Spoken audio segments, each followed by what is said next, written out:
This episode was brought to you in part by LOOTCRATE and Loot Gaming. You can go to lootcrate.com/MrAeroHD right now and use the code AERO, that's AERO, at checkout and save 10% off your entire subscription. Link in the description below.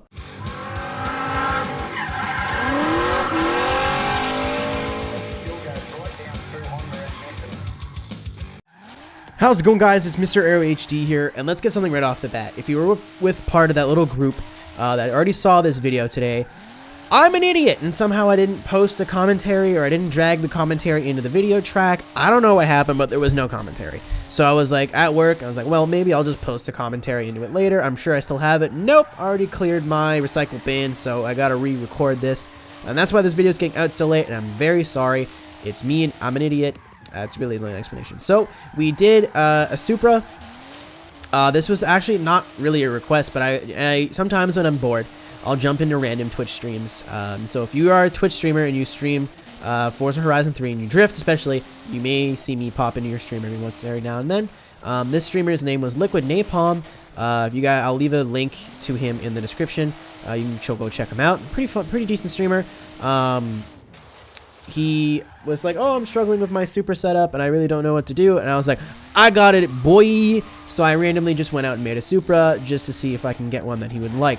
I hope it's up to your specifications. He ended up downloading it. I never really got a review from him. We both tuned very differently. But either way, I figured I'd go over and touch on what I think of the car. So it's very grippy, very, very solid. The shitty part about the car, it's kind of unfortunate, is the 2J. And before we talk about this, I'm talking about Forza, the 2J in Forza. I'm not saying, oh, the 2JZ's shitty engine in real life before we have that fucking argument. Because it's going to happen anyway. People are just stupid. And they assume that anytime I'm like, well, the engine sucked, they'll go, well, actually, I have a 2JZ in real life, but it's a great engine for drifting. It has a lot of power. Shut the fuck up. I'm not doing a real life car, am I? Dumbass. Idiot. I understand it's probably great in real life. Does this look like real life to you? Do you have a speedometer or a tachometer next to your third-person view on your car in real life? You big Dumbo? I hate those comments. Anyway, because of the way the engine builds itself, it really has no torque. You can fully build the engine, and it only has like 400 horsepower, and then you put the sport turbos on it, and then it adds like almost 150 horsepower. Something ridiculous. I don't quite remember. Obviously, I recorded this video like 3 days ago. But it just doesn't build well, and it's not like a very well-rounded engine. The RB is better in this game, unfortunately. I do prefer the 2J personally. I'm a Toyota guy when it comes to the motor, but it just doesn't build well. So, and I wasn't brave enough to throw the V8 in the car, so that's really the only crummy part about this build.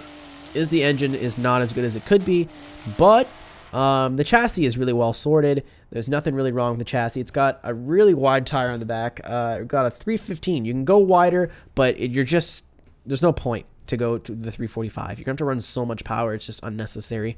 We got AVD ones up in the front. I really like this wheel. It's a nice little 5-spoke wheel. 19 inches front and rear. I was going to go with the 20 in the back, but they don't offer a 20-inch rear in the 20-inch rim in the back. Very simple kit. Again, there's not really much to talk about. This is one of those cars that are like just good out of the box. My only complaint was it's a little bit grippy. You can probably switch to I think I'm running. I don't remember if I was running a 315. You can probably go down to a 295 in the back if you want to. But for the most part, you know, it's just a very well sorted car. The only complaint really is high speed grip, which is all down to the engine and is just unfortunate. Just the way the engine builds itself, it doesn't have a lot of power all around, which is what you normally get, or you normally go for. I have a fully built to 650 horsepower. Not fully built, but like that's as far as I'm willing to go. 700, you can't really get it nicely to 700. And like I said, you put on sport turbos and like the car goes from 400 to 650 horsepower, something ridiculous. So it's a lot of turbo lag. You definitely feel it, and it's just not, unfortunately, it's just not a good engine in this game, in my opinion. But tune is nothing that's super crazy. You see me here like think about putting cams on it, and I'm like, never mind. The tune is nothing super crazy. It's definitely just stuff that you'd expect me to do at this point if you pay attention to my tunes. maybe a little bit lower tire pressure in the rear, but nothing super crazy. Again, thanks to LiquidNapalm for giving me an excuse to finally build this thing. It just sucks that the 2J is not up to scratch in Horizon 3. It's just the way it goes sometimes. Newer games, sometimes the car isn't as good. But thank you guys very much for watching. If you have any cars that you'd like to see, please leave them in the comments below, and I'll see you next time. Take care. Peace. Hey, thank you so much for watching. If you liked the video, make sure to give it a like, and if you want to see more, click the subscribe button. Also, consider becoming a patron at my Patreon page, patreon.com/MrAeroHD. Want to follow me on social media, or want to hear the song that you heard in the video? Please check the description.